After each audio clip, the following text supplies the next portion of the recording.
Сейчас вы видите на ваших экранах бой, который проходил в 1971 году, финал первенства Советского Союза между двумя олимпийскими чемпионами Валерианом Соколовым, боксер левша, сейчас с левой стороны, и Борис Кузнецов, также олимпийский чемпион. Весовая категория до 57 килограмм.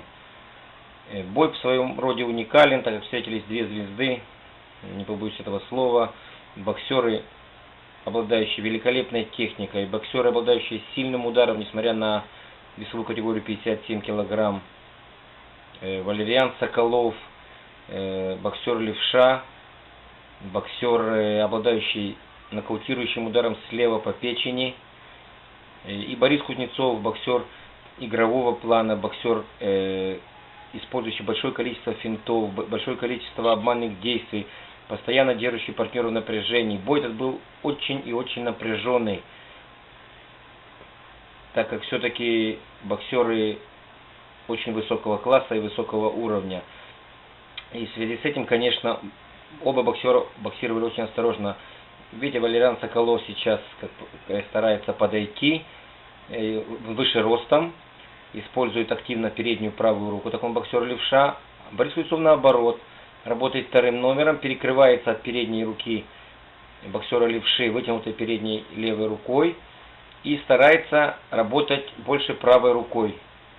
Работает вторым номером. Видите, Валериан Соколов все время работает в атаке, все время поджимает боксера, все время ограничит его передвижение, старается поджать его канатом и не дать ему использовать скорость передвижения и скорость быстроты ударов. И у него, в принципе, это хорошо получается. Видите, длинный правой рукой фиксует, как шпагой. Правый по голове, правый по туловищу. И постоянно прессинг, жесткий прессинг. Видите, хотя этот бой проходил в 1971 году, бой актуальный, так как техника боксеров практически, бокс он и есть бокс. Удары наносятся везде одинаково. А здесь тем более два боксера очень техничных, боксеры боксировали еще без масок.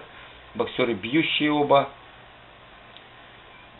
Бой очень интересен в плане обучения молодежи, как должен работать боксер левша, как строится бой, как боксируют с боксером левшой, боксер правша. Так в ринге, я повторяю еще раз, работали две звезды, два великолепных боксера с уникальной техникой.